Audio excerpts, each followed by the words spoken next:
ఈరోజు గ్రామ వార్డు సచివాలయ ఎంప్లాయీస్ ఫెడరేషన్ ఆంధ్రప్రదేశ్ రాష్ట్ర కమిటీ తరఫున రాష్ట్ర అధ్యక్షుడైన జానీ పాషా, రాష్ట్ర ప్రధాన కార్యదర్శిగా ఉన్నటువంటి మొత్తం లక్ష్మీరావు గారి ఆధ్వర్యంలో గౌరవ డైరెక్టర్ జిఎస్డబ్ల్యూఎస్ వారిని అలాగే జిఎస్డబ్ల్యూఎస్ ఇతర అధికారులను కలవడం జరిగింది. కలిసి ఈరోజు ప్రధానంగా రేషనలైజేషన్ అంశం గురించి చాలా సుదీర్ఘమైనటువంటి చర్చ చేయడం జరిగింది. ఇందులో భాగంగా రేషనలైజేషన్ ప్రక్రియ మరింత ఆలస్యం జరిగి పూర్తి స్థాయిలో ఎవరికి ఎటువంటి ఇబ్బంది కలగకుండా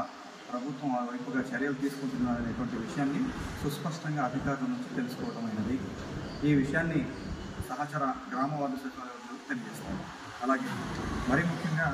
ఎవరైతే దివ్యాంగ ఉద్యోగులు గ్రామ వార్డు సచివాలయాల్లో పనిచేస్తున్నారో దివ్యాంగ ఉద్యోగులకు సంబంధించి క్షేత్రస్థాయి విధుల నుంచి విముక్తి కల్పించడం కోసం మేము ఏదైతే ప్రయత్నం సుదీర్ఘంగా చేస్తూ ఉన్నామో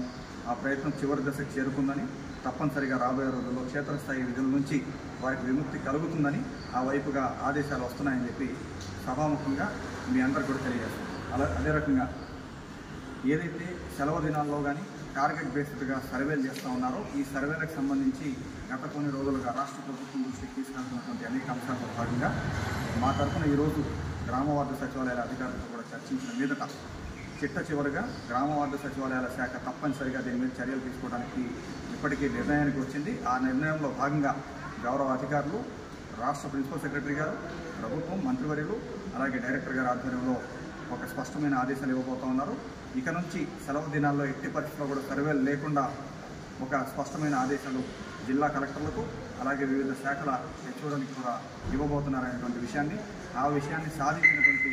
ఘనత గ్రామ వార్డు సచివాలయ ఎంప్లాయీస్ ఫెడరేషన్ దక్కుతుందని చెప్పి మీ అందరికీ తెలియజేస్తూ ఎల్లవేళలా గ్రామ వార్డు సచివాలయ ఉద్యోగుల సేవలో గ్రామ వార్డు సచివాలయ ఎంప్లాయీస్ ఫెడరేషన్ పనిచేస్తుందని చెప్పి ఆ వైపుగా మీ సోదరులుగా జానీ పాషా, అంకమరావు మరియు రాష్ట్ర కమిటీ తరఫున తెలియజేస్తున్న